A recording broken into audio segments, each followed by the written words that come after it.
ಇಷ್ಟೆಲ್ಲ ಬೆಳವಣಿಗೆಗಳ ಮಧ್ಯೆ ಶ್ರೀರಾಮುಲು ಕಾಂಗ್ರೆಸ್ಗೆ ಏನಾದರೂ ಬಂದ್ರೆ ಅವರನ್ನ ನಾವು ಸ್ವಾಗತಿಸುತ್ತೀವಿ ಅಂತ ಸಚಿವ ರಾಜಣ್ಣ ಅವರು ಹೇಳಿದ್ದಾರೆ. ಈಗಷ್ಟೇ ಕೆಪಿಸಿಸಿ ಅಧ್ಯಕ್ಷರಾಗಿರುವಂತ ಡಿಕೆಶಿ ಏನ್ ಹೇಳಿದ್ರು ನಾವು ಗಮನಿಸಿದ್ವಿ. ಅದರ ಬೆನ್ನಲ್ಲೇ ರಾಜಣ್ಣ ಅವರು ಈ ರೀತಿ ಹೇಳಿದ್ದಾರೆ, ರಾಮುಲು ಪಾರ್ಟಿಗೆ ಬಂದ್ರೆ ನಾವು ಅವರನ್ನ ವೆಲ್ಕಮ್ ಮಾಡ್ತೀವಿ ಅಂತ. ಏನ್ ಹೇಳಿದ್ದಾರೆ ಬನ್ನಿ ಕೇಳೋಣ. ರಾಮುಲುದು ಈಗ ನಾನು ಮಾಧ್ಯಮದ ಮೂಲಕ ನೋಡಿದೆ, ರಾಮುಲು ಅವರು ಜನಾರ್ದನ್ ರೆಡ್ಡಿ ಅವ್ರಿಗೂ ಕೂಡ ಮನಸ್ತಾಪ ಬಂದಿರತಕ್ಕಂಥದ್ದು. ಅದು ಮನಸ್ತಾಪ ಬರ್ತಕ್ಕಂಥದ್ದಕ್ಕೆ ಜನಾರ್ದನ್ ರೆಡ್ಡಿ ಅವರು ಸಂಡೂರು ಬೈ ಎಲೆಕ್ಷನ್ಗೆ ಬಂಗಾರ ಹನುಮಂತನ್ನ ಕ್ಯಾಂಡಿಡೇಟ್ ಮಾಡಿದ್ರು ಅಂತೇಳಿ ಅವ್ರಿಗೆ ಸ್ವಲ್ಪ ಅಸಮಾಧಾನ ಇರಬಹುದು ಅಂತ ನನ್ನ ಊಹೆ. ಇನ್ನು ಬೇರೆ ಬೇರೆ ಅವರವ್ರನ್ನೆಲ್ಲ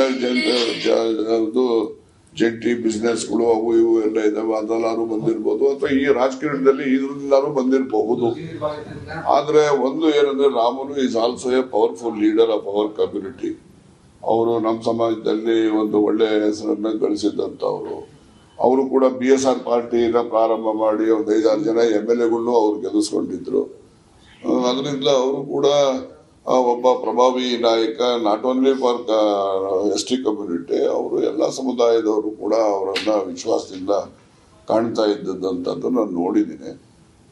ಮತ್ತೆ ಸಂಭಾವಿತ ಮನುಷ್ಯನೂ ಇದ್ದಾರೆ. ನನಗೂ ಅವ್ರಿಗೂ ಸುಮಾರು 30-40 ವರ್ಷದಿಂದನೂ ಕೂಡ ಪರಸ್ಪರ ಪರಿಚಯ ಏನೂ ಇದೆ. ನಾವೆಲ್ಲ ಜೊತೆನಲ್ಲೂ ಕೂಡ ನಾವು ಇದ್ದೋ.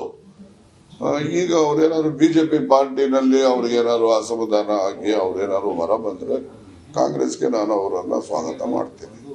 ರಾಮುಲುದು ಈಗ ನಾನು ಮಾಧ್ಯಮದ ಮೂಲಕ ನೋಡಿದೆ, ರಾಮುಲು ಅವರು ಜನಾರ್ದನ್ ರೆಡ್ಡಿ ಅವ್ರಿಗೂ ಕೂಡ ಮನಸ್ತಾಪ ಬಂದಿರತಕ್ಕಂಥದ್ದು.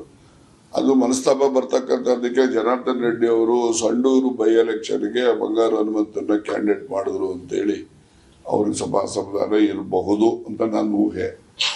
ಇನ್ನು ಬೇರೆ ಬೇರೆ ಅವರವ್ರನ್ನೆಲ್ಲ ರಾಜ್ಯದಲ್ಲಿ ರಾಜಕೀಯ ವಿಚಾರವಾಗಿ ಇಷ್ಟೆಲ್ಲ ಬೆಳವಣಿಗೆ ಆಗ್ತಾ ಇದೆ. ಕೋರ್ ಕಮಿಟಿ ಸಭೆಯಲ್ಲಿ ಆದಂತಹ ಅವಮಾನ ಅದನ್ನ ಅರಗಿಸಿಕೊಳ್ಳೋದಕ್ಕಾಗದೆ ಶ್ರೀರಾಮುಲು ಅವರು ಜನಾರ್ದನ್ ರೆಡ್ಡಿ ವಿರುದ್ಧ ಹರಿಹಾಯ್ದಿದ್ದು. ಜನಾರ್ದನ್ ರೆಡ್ಡಿ ಅವರು ಮತ್ತೆ ಇವತ್ತು 12 ಗಂಟೆಗೆ ಸುದ್ದಿಗೋಷ್ಠಿಯನ್ನು ನಡೆಸಿ ರಾಮುಲು ಅವರ ವಿರುದ್ಧ ಆರೋಪಗಳ ಸರಮಾಲೆಯನ್ನ ಯಾವ ರೀತಿ ಹೆಣೆದ್ರು, ಅದಕ್ಕೆ ಮತ್ತೆ ರಾಮುಲು ಅವರ ರಿಯಾಕ್ಷನ್. ಇವರಿಬ್ಬರ ಗುದ್ದಾಟದ ಮಧ್ಯೆ ಕಾಂಗ್ರೆಸ್ನ ಅನೇಕ ನಾಯಕರ ಹೇಳಿಕೆಗಳು. DCM DK ಶಿವಕುಮಾರ್ ಎಂಟ್ರಿ ಆದ್ರು, ಈಗ ರಾಜಣ್ಣ ಅವರು ಎಂಟ್ರಿ ಆದ್ರು. ಎಲ್ಲವೂ ಕೂಡ ಯಾವ ರೀತಿ ಇವತ್ತಿನ ಬೆಳವಣಿಗೆ ಗಮನಿಸ್ತಾ ಇದ್ದೀವಿ.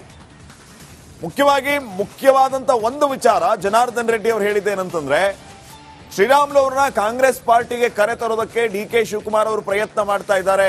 ಅವರ ಉದ್ದೇಶ ಸಚಿವ ಸತೀಶ್ ಜಾರಕಿಹೊಳಿ ಅವರನ್ನ ಮಟ್ಟ ಹಾಕೋದು, ಹೀಗಾಗಿ ಈ ರೀತಿಯ ಪ್ರಯತ್ನಗಳು ಅಂತ ಹೇಳಿದ್ರು.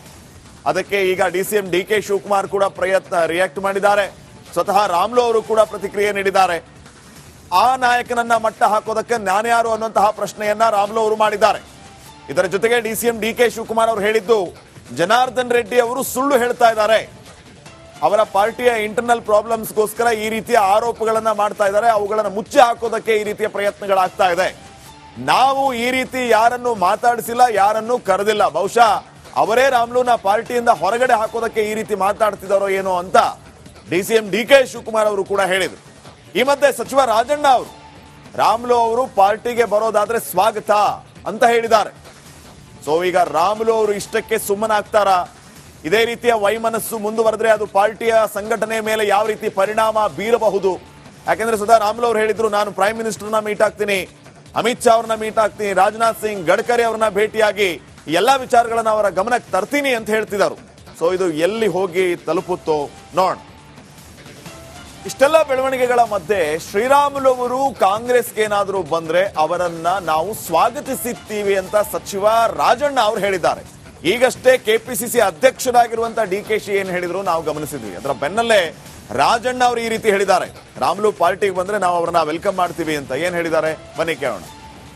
ರಾಮುಲುದು ಈಗ ನಾನು ಮಾಧ್ಯಮದ ಮೂಲಕ ನೋಡಿದೆ, ರಾಮುಲು ಅವರು ಜನಾರ್ದನ್ ರೆಡ್ಡಿ ಅವ್ರಿಗೂ ಕೂಡ ಮನಸ್ತಾಪ ಬಂದಿರತಕ್ಕಂಥದ್ದು. ಅದು ಮನಸ್ತಾಪ ಬರ್ತಕ್ಕಂಥದ್ದಕ್ಕೆ ಜನಾರ್ದನ್ ರೆಡ್ಡಿ ಅವರು ಸಂಡೂರು ಬೈ ಎಲೆಕ್ಷನ್ಗೆ ಬಂಗಾರ ಹನುಮಂತನ್ನ ಕ್ಯಾಂಡಿಡೇಟ್ ಮಾಡಿದ್ರು ಅಂತೇಳಿ ಅವ್ರಿಗೆ ಸ್ವಲ್ಪ ಅಸಮಾಧಾನ ಇರಬಹುದು ಅಂತ ನನ್ನ ಊಹೆ. ಇನ್ನು ಬೇರೆ ಬೇರೆ ಅವರವ್ರನ್ನೆಲ್ಲ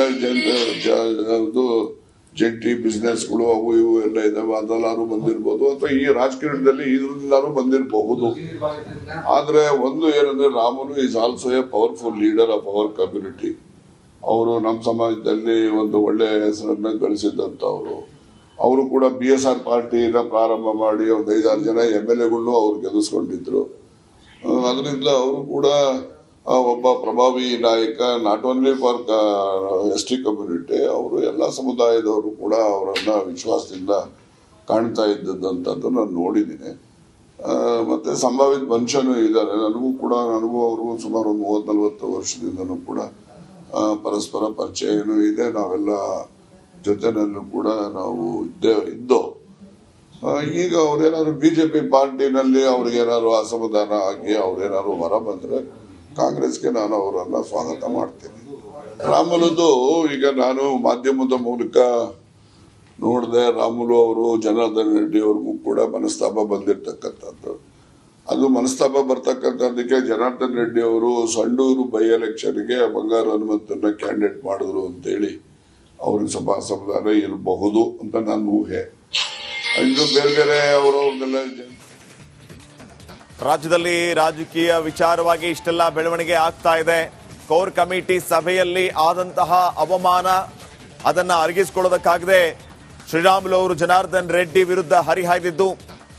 ಜನಾರ್ದನ್ ರೆಡ್ಡಿ ಅವರು ಮತ್ತೆ ಇವತ್ತು 12 ಗಂಟೆಗೆ ಸುದ್ದಿಗೋಷ್ಠಿಯನ್ನು ನಡೆಸಿ ರಾಮುಲು ಅವರ ವಿರುದ್ಧ ಆರೋಪಗಳ ಸರಮಾಲೆಯನ್ನ ಯಾವ ರೀತಿ ಹೆಣೆದ್ರು, ಅದಕ್ಕೆ ಮತ್ತೆ ರಾಮುಲು ಅವರ ರಿಯಾಕ್ಷನ್.